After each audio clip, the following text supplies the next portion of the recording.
4 Ramadan kita berpuasa,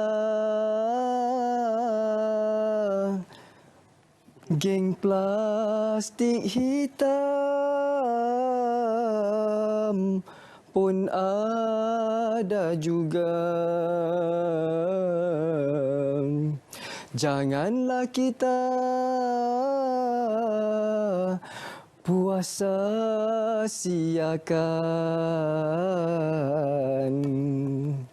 Harusnya kita membaca Al-Quran.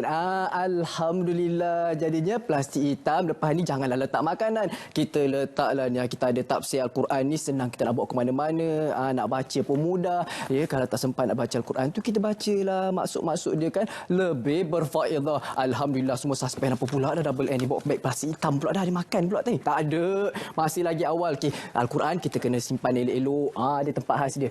Okey, baik. Assalamualaikum dan salam ceria buat semua penonton Pastikan Saya edisi khas untuk Selamat Pagi Malaysia. Seperti biasa anda boleh saksikan kami di saluran berita RTM My Freeview 1, 2, 3 juga di saluran TV1.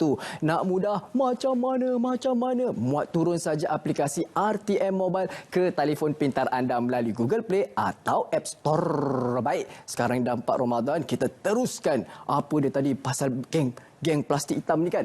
Ini ada nasihat daripada Jakim buat semua ni. Sesiapa yang berbuka puasa Ramadan bukan kerana ruksah, iaitu kelonggaran diruksahkan oleh Allah SWT, tidak dapat diqadakkan dengan puasa setahun walaupun dia betul-betul melakukan puasa setahun itu. Riwayat Abu Daud, Ibnu Majah dan juga At-Tirmizi. Ini bukan saja untuk anda, nasihat buat diri saya juga. Saya ni tak sempurna, masih banyak lagi kekurangan, kesilapan yang saya lakukan. Jadinya siapa tak nak jadi baik kan? Sama-sama kita jadi baik sempena bulan Ramadan 2020.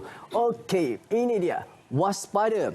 Kita terus pergi ke penularan berita palsu. Walaupun tak banyak, tapi Alhamdulillah saya ucapkan terima kasih kepada anda. Dah tak ada dah nak sebar berita palsu secara sembrono kan. Sekarang ni semua dah bijak, boleh pergi ke portal sebenarnya.my. Ini antara berita palsu yang tular.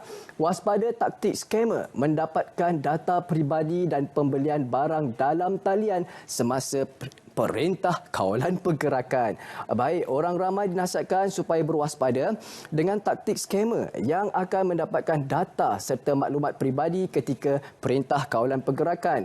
Pengurus Agensi Kaunseling dan Pengurusan Kredit AKPK Cawangan Kota Baharu Muhammad Rizauddin Nur berkata, pihaknya menerima banyak aduan penipuan pembelian barangan secara dalam talian dalam sejak pelaksanaan Perintah Kawalan Pergerakan. Justeru itu kita perlu berhati-hati. Apatah lagi, pelbagai bantuan yang diberikan pihak kerajaan kepada rakyat yang terjejas berikutan penularan wabak COVID-19.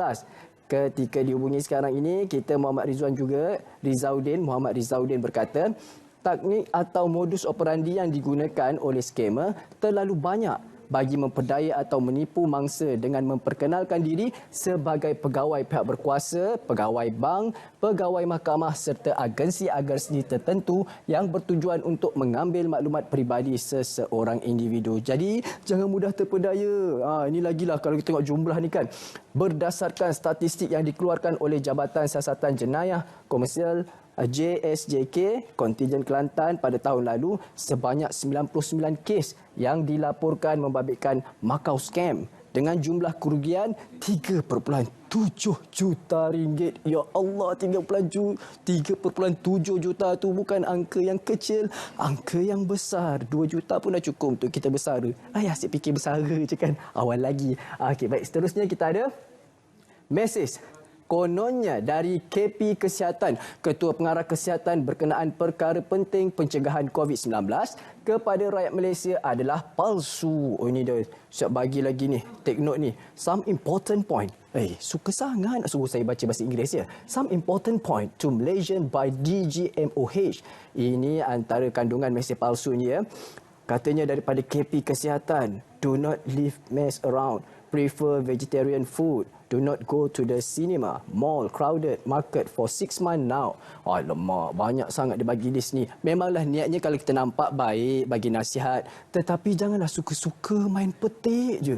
Katanya, ayat daripada kenyataan Ketua Pengarah Kesihatan. Janganlah macam tu. Kalau nak nasihat pun, letak je lah nama anda siap-siap. Kalau nak sangat famous, glamour kan.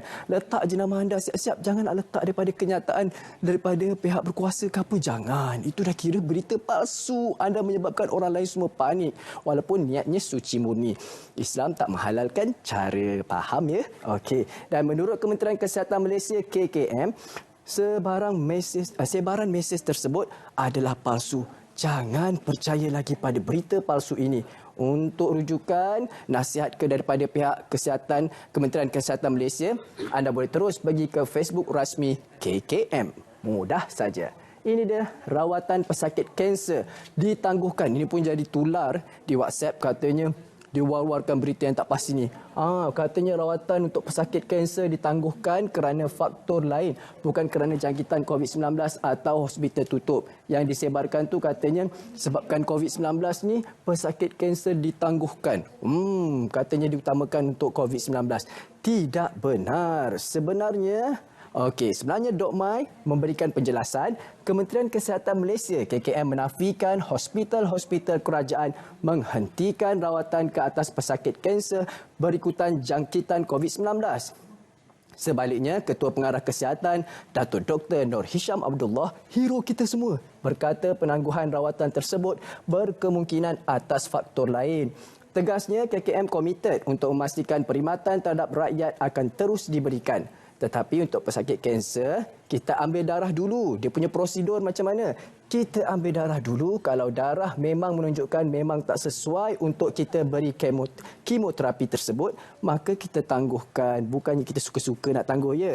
Jika sebab kemoterapi atau rawatan ditangguhkan, mungkin sebab lain. Bukan sebab hospital tutup atau sebab jangkitan COVID-19. Jangan percaya pada berita-berita palsu ini. Hentikan spekulasi, hapuskan berita tidak pasti. Tak pasti apa dia? Ramai-ramai lagi. Tak pasti, jangan kongsi. Okey, bagus, pandai. Okey, dan sekarang ini kita saksikan pula kenyataan media pergerakan pulang pelajar IPT ke kampung halaman mulai 27 April. 27 April lah ni kan? Ni seronok lah ni. Tapi kena tahu dulu macam mana, apa yang perlu kita lakukan. Pelajar-pelajar di institusi pendidikan tinggi awam dan swasta, politeknik dan kolej komuniti bakal memulakan pergerakan pulang ke kampung halaman masing-masing secara berperingkat. Mulai Isnin iaitu hari ini 27 April 2020 kecuali, tengok betul-betul, kecuali dari zon merah dan kuning. Pelajar yang berada dalam zon hijau sahaja yang dibenarkan pulang ke rumah masing-masing yang juga terletak dalam zon hijau. Ingat ya, kena faham, dan juga aspek keselamatan dan kesihatan pelajar adalah prioriti utama ketika pergerakan pelajar berlangsung. Setiap perkhidmatan pengangkutan akan diiringi oleh seorang pegawai perhubungan yang akan mempunyai senarai lengkap pelajar. Dan kita perlu tahu juga, untuk ibu dan bapa yang risau, banyak pertanyaan, banyak lagi apa yang persoalan yang ingin diajukan, KPT telah menyediakan garis panduan sebagai rujukan kepada agensi berkaitan pelajar dan ibu bapa dalam proses pergerakan pelajar IPT ini.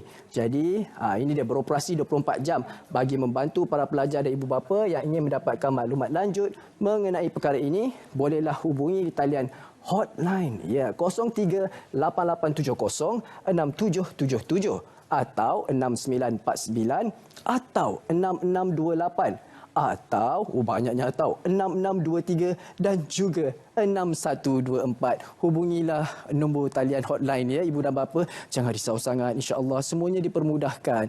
Yang penting semuanya dapat selamat sampai ke rumah masing-masing dengan selamat. Amin ya rabbal alamin. Dan ini pula polis. Ini dia kenyataan media pengarah Jabatan Siasatan Jenayah kemaskini proses permohonan untuk mendapatkan permit pergerakan di bawah Perintah Kawalan Pergerakan. Mari kita besar sikit. Ni ada ni. Cik Jaja kita tak nampak, kena besar kan bagi penonton-penonton nampak. Okey, kenyataan media pengarah Jabatan Siasatan Jenayah kemaskini proses permohonan untuk mendapat permit pergerakan di bawah Perintah Kawalan Pergerakan PKP. Dalam tempoh 12 jam, semenjak dilancarkan, lebih kurang 300,000 orang telah mendaftar dengan aplikasi Mudah Alih Gerak Malaysia. Daripada jumlah tersebut, lebih kurang 100,000 orang telah memohon untuk mendapatkan permit pergerakan bagi melakukan perjalanan rentas negeri.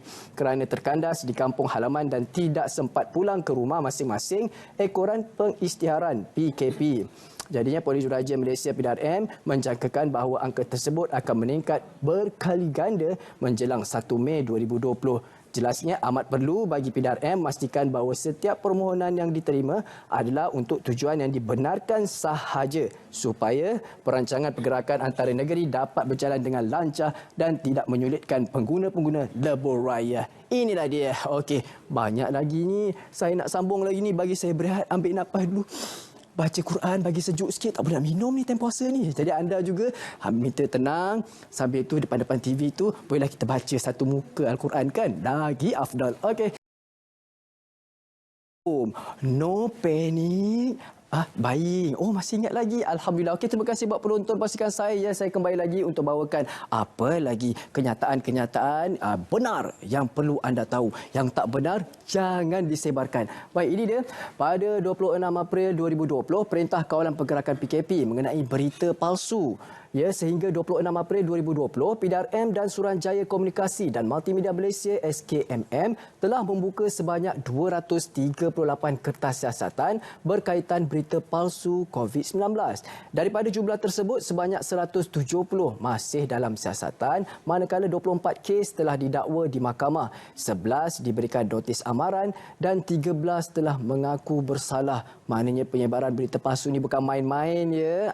Dan kita nak tanya lagi ni, apa lagi kenyataan dia? Orang ramai boleh menyemak kesahihan berita melalui portal sebenarnya.my, seperti yang saya selalu war-warkan, Azam war-warkan, Hafiz Dolson war-warkan. Jadi ayo pergi ke portal sebenarnya.my untuk mendapatkan kepastian. Ya, sekali lagi kerajaan ini memberi peringatan untuk berhati-hati sebelum menyebarkan sebarang kandungan yang diragui kesahihannya. Tidak pasti, jangan kongsi. Pihak PDRM dan SKMM akan mengambil tindakan tegas terhadap mereka yang menyebarkan berita palsu. Banyaklah, kena denda setahun lah, penjara setahun, denda pula yang paling maksimum RM50,000. RM50,000, banyak benda kita boleh buat kan. Ini pula apa dia? Pesanan khidmat masyarakat oleh SPRM. Waspada Panglima mana Nadir? Puasa-puasa ni terbelit pula lidah dibaca. Waspada panggilan palsu. Berhati-hati dan jangan terpedaya sekiranya menerima panggilan telefon meragukan. Mendakwa daripada SPRM yang meminta beberapa maklumat peribadi termasuk butiran-butiran sulit kerana dikuatiri ia panggilan palsu. Talian bebas tol untuk sebarang pertanyaan anda bolehlah hubungi 1-800-88-6000. Mudah saja. Okey, dah. Nantilah. Ini dia Bank Negara Malaysia. Central Bank of Malaysia. Okey, ayah pun selalu semak dahulu. Pastikan betul-betul laman sesawan rasmi Bank Negara Malaysia ialah di www.bnm.gov.my. Jangan tertipu. Ya, tertipu. Adik-adik sempat tak lagu tu? Pasti ramai yang tak sempat kan? Tamat-tamat abang, alhamdulillah sempat. Baiklah, cukuplah. Nanti pukul 2.15 petang, insya-Allah saya akan temani anda kembali. Sekarang ni kita bersama dengan yang kacak dan juga yang cantik. Siapa dia lagilah? Abang Long dengan Kak Long tiri saya. Siapa lagi kalau bukan Ridwan dan juga Syafiqah untuk Selamat Pagi Malaysia. Terima kasih. Assalamualaikum dan salam berbuka puasa nanti ya. Tunggu azan maghrib.